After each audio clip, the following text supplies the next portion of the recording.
ایوب خان اور فاطمہ جناح کا جو الیکشن ہے اس نے بھی پاکستان کی تاریخ پر گہرے نقوش چھوڑے. آپ سمجھتے ہیں کہ یہ جو جیت تھی ایوب خان کی یہ کتنی حقیقی تھی اور کتنے اس میں منمانی کی گئی تھی؟ جی ہاں، آپ کی بات صحیح ہے یہ کہ یہ بہت گہرے اثرات مرتب ہوئے اسی انتخاب کے. جو مغربی مشرقی پاکستان کی جو کمپین تھی محترمہ فاطمہ جناح کی، اس کی ساری ذمہ داری شیخ مجیب الرحمان نے اٹھائی. تمام عرصے ان کے ساتھ ساتھ رہے، تمام علاقوں میں شہروں میں گئے، اور ان کی وجہ سے بہت لوگ جو تھے ان کے جلسے میں شریک ہوتے رہے. تو اس کی وجہ سے یہ عام تاثر تھا کہ بھی محترمہ فاطمہ جناح جو ہے وہ پاکستان کے انتخابات میں کامیاب ہو جائے گی. تو اس لیے بلدیاتی جو ارکان تھے انہوں نے زیادہ تر محترمہ فاطمہ جناح کے حق میں ووٹ دیے. کراچی میں بھی بتایا جاتا ہے کہ محترمہ فاطمہ جناح کو ووٹ زیادہ ملے تھے، لیکن اس وہاں بھی جھگڑا اور کشت و خون کر کے وہاں بھی نتائج تبدیل کیے گئے. تو حقیقی بات تو یہی ہے کہ جو لوگوں نے جس طرح محترمہ کا خیر مقدم کیا تھا وہ انتخابات پہ بہت بڑی جو کامیابی ان کو مل چکی تھی، لیکن وہ جو بلدیاتی نظام جو تھا جو بنایا اسی لیے کہ گیا تھا اس میں محترمہ فاطمہ جناح کو ہلا دیا گیا، جس کے بہت برے نتائج آگے چل کر سامنے ہیں. یہ فرمائیں کہ 65 کی جو جنگ تھی 1965 کی جنگ، اس کے بارے میں بھارت بھی کہتا ہے ہم جیت گئے، پاکستان بھی کہتا ہے ہم جیت گئے. اصل میں کون جیتا؟ 65 کی جنگ کا ہونا بھی پاکستان کے لیے بہت نقصان دہ ثابت ہوا، معاشی اعتبار سے بھی اور سیاسی اعتبار سے بھی. گوہر الطاف انہوں نے مجھے یہ واقعہ سنایا خود کہ جی مجھے ایوب خان نے ایک شام بلایا کہ دیکھو بھائی بات یہ ہے کہ ہم نے اس طریقے سے انفلٹریشن کی ہے مقبوضہ کشمیر میں، تو آپ اس کو صحیح طور پر اس کو پروجیکٹ کیجیے گا تاکہ وہ جو ہمارا مقاصد ہے وہ حاصل ہو سکے. کہتے میں وہاں سے شام سے ان کی بات سن کر آیا اور میں نے انڈیا جو ٹی وی تھے اس کو کھولا تو اس میں پہلی خبر یہ تھی کہ ایک پاکستانی جو قیدی بن چکے تھے ان کا پیغام تھا کہ بھی میں قیدی بن گیا ہوں تو میرے فلاں جو ہے وہ پریشان نہ ہوں تو انشاءاللہ جلدی واپسی ہو. یعنی کوئی پلاننگ نہیں تھی کہ پہلے اطلاعات کا کریں کہ سب کو کیسے کرنا ہے، اس کو پروجیکٹ کو کیسے چلانا ہے، اس کو کیسے عوام کے سامنے پیش کرنا ہے، اس کو آگے عالمی برادری میں کیسے اس کو کہ تو کوئی تیاری کیے بغیر وہ جناب آپ نے 1-2 کمپنیاں بھیج دی اور ان کا جو حشر ہوا اس کا بھی ہم نے اپنے اردو ڈائجسٹ میں ذکر کیا. اور اسی کے نتیجے میں نے آپ کو بتایا کہ شیخ مجیب الرحمان نے جب یہاں 66 میں اپوزیشن کی کانفرنس میں شرکت کے لیے وہ آئے تو انہوں نے بتایا بات یہ ہے کہ 65 کی جنگ میں آپ کے احساسات اور ہیں، ہمارے احساسات اور ہیں. ہمارا احساس یہ ہے کہ 65 کی جنگ میں ہم بالکل تنہا رہ گئے تھے اور پاکستان ہماری کوئی مدد نہیں کر سکتا تھا.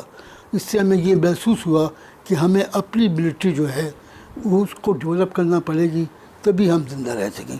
چنانچہ 6 نکات میں جو دیے انہوں نے وہ اسی کی پیداوار ہے اور اس میں سب باتیں اس میں انہوں نے لکھی. نہیں صاحب، یہ بھی کہا جاتا ہے کہ جب بھی مارشل لا آتے ہیں ترقی ہوتی ہے اور خوشحالی ہوتی ہے، اور جب سیاست کا دور آتا ہے تو معاشی ترقی رک جاتی ہے. ایوب خان کی مثال دی جاتی ہے کہ ان کے دور میں انڈسٹریلائزیشن ہوئی، ڈیم بنے، جنرل ضیاء الحق کے زمانے میں ترقی ہوئی، پھر جنرل مشرف کے زمانے میں ترقی ہوئی.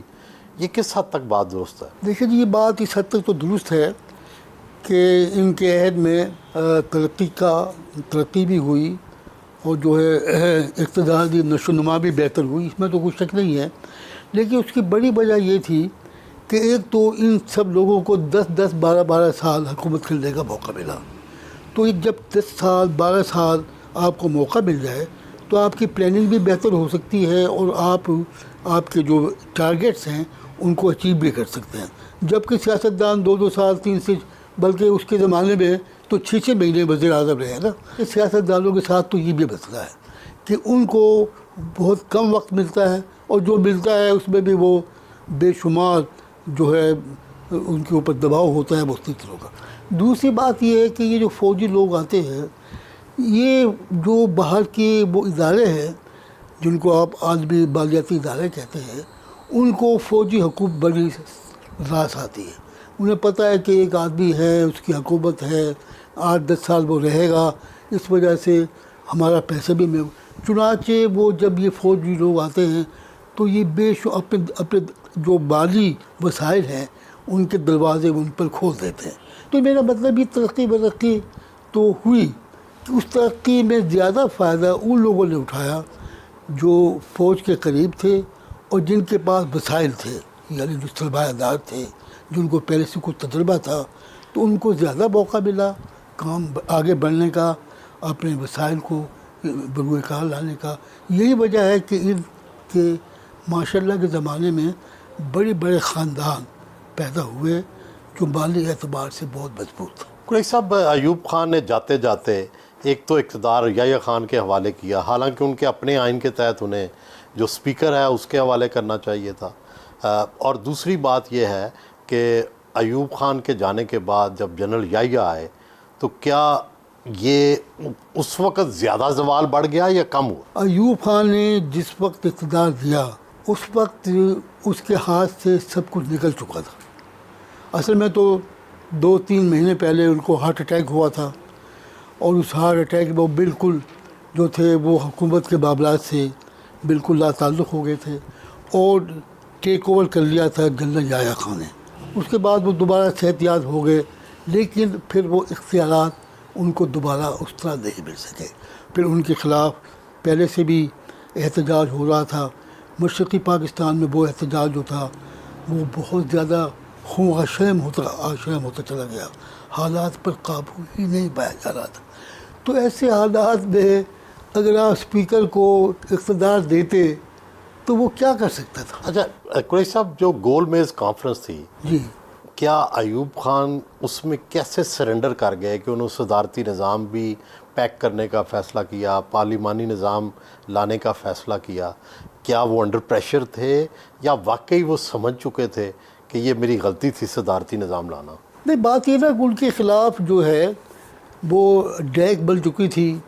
تمام اپوزیشن جماعتوں کے وہ کئی برسوں سے مل کر ایوب خان کے خلاف پولیٹیکل کیمپین کر رہے تھے لوگوں کو. اور اس میں سب سے زیادہ رول جو ہے وہ اس میں، یعنی حیرت کی بات ہے، وہ اس میں ہے کہ ہمارے جو وزیر اعظم تھے چودھری محمد علی، انہوں نے جتنا ایوب خان کے خلاف رائے عامہ تیار کی اتنی کسی اور سیاسی لیڈر نے تیار نہیں کی. پورے 6-7 سال، یعنی 62 سے لے کر 68 تک یہ 5-6 جماعتیں مسلسل یہ مطالبہ کرتے رہی کہ آپ پارلیمانی آئین بحال کریں اور ایڈلٹ فرنچائز بحال کریں. اور چنانچہ پھر جب معاملہ ہاتھ سے نکل گیا، نواب زیادہ نصر اللہ خان ان کو دعوت دے مذاکرات کی، اور اس کے بعد پھر یہ ہوا کہ بھی یہ دو جو نکات ہیں جس پر ساری سیاسی جماعتوں کا اتفاق ہے کہ آپ پارلیمانی نظام بحال کریں اور براہ راست انتخاب جو ہے وہ ایڈلٹ فرنچائز. چنانچہ ایوب خان نے ان کی یہ دونوں مطالبات مان لیے. قریشی صاحب، سانحہ مشرقی پاکستان ہو جاتا ہے یحییٰ خان کے زمانے میں. 70 کا الیکشن ہوتا ہے. 70 کے الیکشن میں کہتے ہیں بڑا فیئر تھا، لیکن دوسری طرف کچھ لوگ کہتے ہیں کہ نہیں، وہاں پہ مشرقی پاکستان میں بڑی دھاندلی ہوئی تھی، عوامی لیگ دھاندلی سے جیتی تھی. اور دوسرا بڑا واقعہ ظاہر ہے سقوط ڈھاکہ کا ہے. آپ ان دونوں واقعات کو کس طرح سے دیکھتے ہیں؟ جی، میں نے تو دیکھا بھی ہے، کیونکہ میں اس وقت جو تھا یہ 70 میں تو چونکہ اس پر صحافی تھا اور اس کی وجہ سے چیزوں کو دیکھ بھی رہا تھا، لکھ بھی رہا تھا. 70 میں بہت بڑے پیمانے پر دھاندلی ہوئی، مشرقی پاکستان میں بھی اور مغربی پاکستان میں. اور میں سارے ہی الیکشنز میں ہاں، سارے الیکشن آج تک جتنے الیکشن ہوئے ہیں سب میں سب سے زیادہ دھاندلی ہوئی. ہوا یہ کہ میں ووٹ ڈالنے کے لیے لاہور آیا. اس کے بعد ہم نے مختلف جو تھے اسٹیشن کا، پولیس اسٹیشن کا دورہ کیا. یہ وہ زمانہ ہے کہ جب ووٹ ڈالنے کے لیے آئیڈینٹی کارڈ دکھانے کی ضرورت نہیں تھی. آئیڈینٹی کارڈ بنا ہی نہیں تھا اس وقت تک. چنانچہ میں نے یہ دیکھا، ہم نے دیکھا 4-5 صحافی تھے کہ ایک بڑے بس میں 50 60 70 خواتین جو ہے وہ اس پہ سوار ہیں. وہ ایک پولنگ اسٹیشن پہ جاتی ہیں, وہاں سے ووٹ ڈال کے چلی آتی ہیں, دوسرے ووٹ پہ جاتی ہے وہاں ووٹ.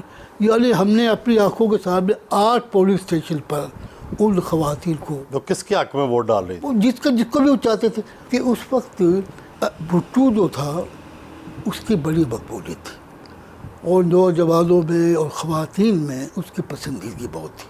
تو زیادہ تر جو ہے لوگوں نے بھٹو صاحب کے حق میں بے شمار. تو پھر تو فیئر الیکشن ہوا نا, دھاندلی کیسے ہوئی؟ وہ جو بس والی مثال دے رہے ہیں. ہاں, اچھا, اس دھاندلی کا سب سے بڑا ثبوت جو مجھے یاد ہے کہ جب مشرقی پاکستان میں پہلا جو پہلا انتخابی نتیجے کا اعلان ہوا, وہ پتہ کہاں سے ہوا؟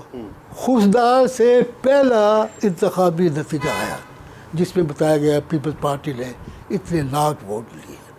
خوزدار یعنی بلوچستان سے. بلوچستان کو وہ آخری حصہ جہاں تک پہنچنے کے لیے بھی 4 ہفتے چاہیے, سب سے پہلا رزلٹ وہاں سے آیا. تو یہ سارا تیار کیا ہوا تھا نقشہ.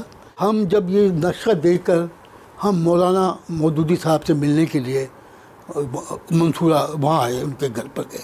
وہ اپنے جو تھا ان کا برآمدہ, وہاں وہ کھڑے ہیں, اور میں نے دیکھا کہ ان کے چہرے پر اتنی پشبودگی تھی جو میں نے کبھی نہیں, اس وقت بھی نہیں دیکھی جب ان کو سزائے موت ہوئی, لیکن اس دن ان کا چہرہ اترا ہوا تھا اور ان کے ہاتھ کانپ رہے تھے. ہم نے ان سے کہا, بولا کیا؟ ہم نے کہا کبھی کیا خبریں ہیں؟ ہم نے کہا جی ہم یہاں چکر بیٹھ کر کاٹ کے آئے ہیں, تو یہاں تو سارا جعلی ووٹ ڈالا جا رہا ہے, کوئی چیک ہی نہیں ہے. انہوں نے کہا یہی خبریں جو ہے ہمیں مشرقی پاکستان سے. انہوں نے کہا میں دیکھ رہا ہوں 2 علاقائی جماعتیں دھاندلی کے ذریعے کامیاب ہو جائیں گی اور پاکستان کے 2 ٹکڑے ہو جائیں گے. یہ اس دن کی بات ہے جس دن انتخابات ہو. سانحہ مشرقی پاکستان کا ذمہ دار کسے سمجھتے ہیں؟ فوج کو, بھٹو کو, مجیب کو, یا ہم سب کو؟